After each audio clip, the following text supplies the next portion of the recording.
So hi guys, I am CS Khandelwal and I hope you are doing good. So guys, concepts और questions, बहुत सारे बच्चों को ना ये लास्ट 30 डेज में डाउट रहता है कि सर हम सिर्फ कांसेप्ट्स पढ़ लें या सिर्फ क्वेश्चंस कर लें।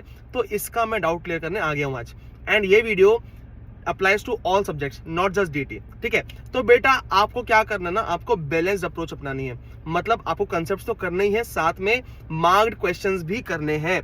एंड व्हेन आई से मार्क्ड क्वेश्चंस, इंपॉर्टेंट क्वेश्चंस, उससे मैं अज्यूम कर रहा हूं कि आपने एटलीस्ट एक बार क्वेश्चंस तो किए हुए हैं पूरे। एक बार क्वेश्चंस पूरे करना जरूरी है, उसके बाद सेकंड थर्ड रीडिंग में लास्ट मंथ में आप सिर्फ इंपॉर्टेंट क्वेश्चंस ही करें, बट इंपॉर्टेंट क्वेश्चंस करना जरूरी है। अब ये मैं क्यों बोल रहा हूँ, ये सुनो, क्योंकि बहुत सारे बच्चे सिर्फ कंसेप्ट्स कर लेते हैं और बहुत सारे बच्चे सिर्फ क्वेश्चंस कर लेते हैं। ऐसा नहीं चलेगा। पेपर में क्या होता है ना, पेपर में 30 to 40 मार्क्स का ना पुराने क्वेश्चंस में से ही आता है। पुराना जो पूछा हुआ है उसमें से ही 30-40 मार्क्स का पूछता है, बट जो 70 मार्क्स का आता है वो नया क्वेश्चंस बन के आता है।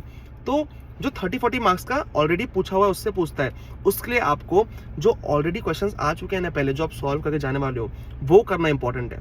ठीक है, उससे आपको वो 30-40 मार्क्स बनेगा। और जो नया 60 मार्क्स का नया कंसेप्ट, नया क्वेश्चन आएगा, वो कैसे बनेगा आपको? वो बनेगा जो आप कंसेप्ट्स पढ़ेंगे। तो 100% कंसेप्चुअल क्लैरिटी जरूरी है। ठीक है, इसके अलावा जिन भी सब्जेक्ट्स में एमसीक्यूज है उसमें तो कंसेप्चुअल क्लैरिटी और इंपॉर्टेंट हो जाती है, क्योंकि एमसीक्यूज हमेशा नए आते हैं और उसकी प्रैक्टिस करने से कुछ नहीं होता। बट आपको अगर 100% कंसेप्ट बन रहे हैं, आपको आते हैं, तभी आपको एमसीक्यूज बनेंगे, तो नहीं बनेंगे। ठीक है, तो द थीम इज कि आपको कंसेप्ट्स तो करने हैं और लास्ट 30 डेज में साथ में क्वेश्चंस भी करने हैं, मार्क क्वेश्चन भी साथ में करने हैं।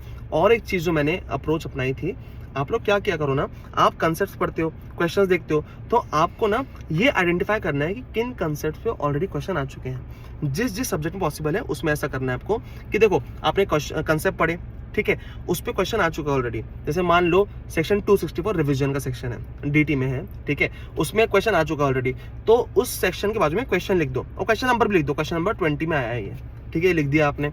अब आपको पता है इस पर क्वेश्चन आ चुका है, तो आपको ये पता होना चाहिए छोटे छोटे चैप्टर्स में या फिर बड़े चैप्टर्स में भी कि कौन से ऐसे कंसेप्ट पे, जिस कंसेप्ट्स है जो इंपॉर्टेंट है एंड जिस पे आज तक क्वेश्चन नहीं आया है।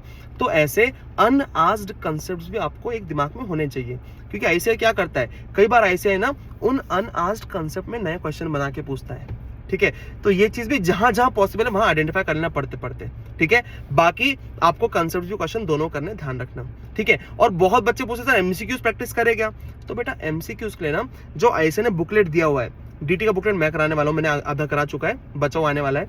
बाकी जो भी बुकलेट दिया आईसीआई ने उतना करो, उसके अलावा कुछ भी अलग से एमसीक्यूज प्रैक्टिस जरूरत नहीं है, बिल्कुल जरूरत नहीं है। ठीक है, चलो all the best. I hope ये वीडियो पसंद आया होगा। अगर पसंद आया तो लाइक कीजिए, कमेंट करके बताइए कि आप क्या अप्रोच फॉलो कर रहे थे एंड आगे आप क्या करने वाले हैं, और अगर नए हैं तो सब्सक्राइब कर दीजिए। Thank you so much.